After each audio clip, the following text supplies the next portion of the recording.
we're going to take a look at a 15-year-old story that drew millions of listeners to a new podcast last year. Most of our listeners and viewers are probably familiar with Serial from the producers of This American Life. In case you're not, reporter and host Sarah Koenig reopened the case of Adnan Syed, who was convicted of killing his ex-girlfriend, Hae Min Lee, largely through the testimony of Jay Wilds. Wilds claimed that he helped dispose of the body after Syed threatened Jay's girlfriend and promised to tell police about his drug dealing.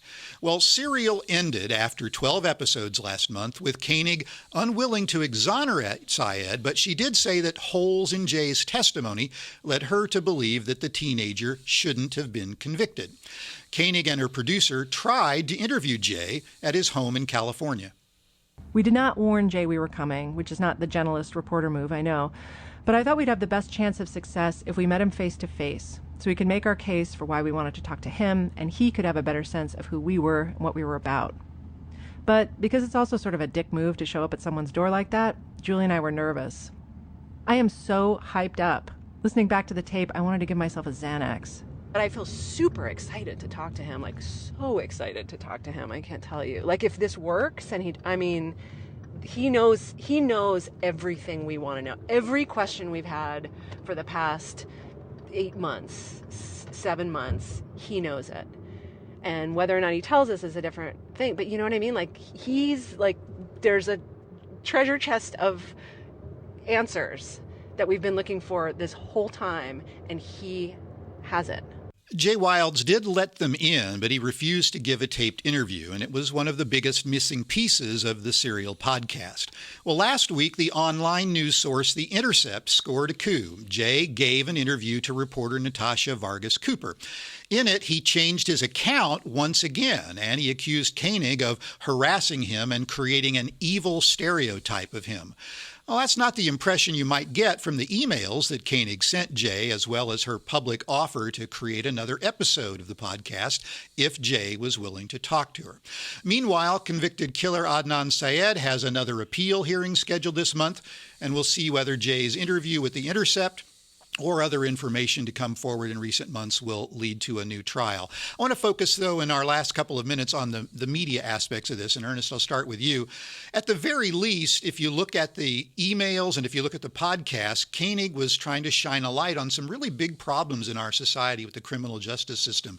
Eyewitness testimony, police and prosecutorial misconduct, potentially, reasonable doubt. So say a little bit about that. Well, I think what this basically shows is that, at least to me, is that if you have a very good attorney who understands the system, then you're probably going to have a better outcome with the criminal justice system. If you don't, then you run into these issues because prosecutors are going to do whatever they can to try to win that case, and sometimes they step over the line. And you can say the same thing about the law enforcement as they're investigating it. And then once you get into the appeals process, some things are accepted, some things aren't. So it's I think the criminal justice system is a lot more complicated than what we see on TV and what we read in books and that sort of thing. And more often, people just don't really understand it. This sort of opens it up a little more to the public about here's some of the flaws with the system that can really, really hurt both sides. And briefly, Bob, let's talk a little bit about the practice. I mean, Sarah Koenig had tried to contact Jay through a variety of different ways. He wouldn't respond, so they showed up at his house.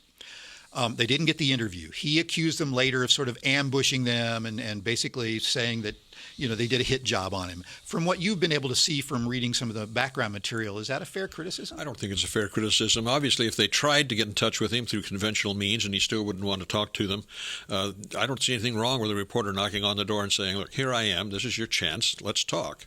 And if he thinks that constitutes ambushing at your own home, I don't know that that's an ambush. When I think of an ambush, I think of somebody strolling up to you when you're on the street and saying, buttonholing you Mike Wallace style, you know, like we used to see in the early days of 60 Minutes. But knocking on your door, that's not an ambush. Well, and clearly the podcast has, and all this controversy surrounding it the last couple of weeks, has really raised the stakes, Ernest, for podcasting and what Serial's going to do for its next enterprise. Well, yeah, I think so. I mean, people are really gravitating toward this, and I think part of it is because they can actually listen to it whenever they want to and follow along to hear what the next thing is going to be. I mean, it has that kind of stick-to-itness.